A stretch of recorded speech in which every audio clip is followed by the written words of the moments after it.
उलटा ठेवला पाणी टाकलं काय फायदा होणार आहे? काहीच होणार नाही. म्हणून तीर्थ घेत असताना देखील माऊलींचं भाषेत सांगायचं म्हणजे भवीला तीर्थ लाभणारा नाही, माऊलीचे शब्द आहे. बरं, कुणाला भवी म्हटलेले आहे? कोण लिंग पूजा करणार आहे त्याला भवी म्हटलेले आहे. त्याला वेगवेगळे अर्थ सुद्धा आपल्याला काढता येईल. म्हणून भवी भवी कोण आहे? तो देवाला मानणार आहे त्याला भवी म्हटलेले आहे. म्हणून आपल्याला लिंग महत्व एवढा आहे, तर लिंग घेत असतानाही सुद्धा दीक्षा घेतल्याशिवाय लिंग घेता येत नाही. म्हणून आजही अनेक लोक लिंग आणा म्हटलं लगेच दुकानात जातात, 20 रुपये देऊन लिंग घेऊन येतात, 40 रुपये देऊन लिंग घेऊन येतात. ते लिंग घेऊन आले तर त्याला महत्व नाही. म्हणून दीक्षा पद्धतीनंच लिंग धारण केला पाहिजे. म्हणून दुसऱ्या अध्यायामध्ये गुरु पादोदकाचं महत्व माऊली सांगितलेलं आहे.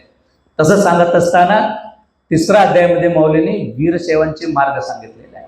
वीरशैव कोण आहे? कुणाला वीरशैव म्हणावं? शिवभक्त कोण आहे त्याला वीरशैव म्हणावा का? बघा, वीरशैवाच्या शब्दाचा मी विचार केला. विशब्देन उच्यते शिवजीव ऐक्य बोधिका यस्साम रमणते, त्याला आपण वीरशैव असं म्हटलं पाहिजे. म्हणजे शिवजीव ऐक्य साधण्याकरिता तो वीरव्रतानं जे काही त्या शिवाची पूजा करतो त्याला आपण वीरशैव असं म्हणतो.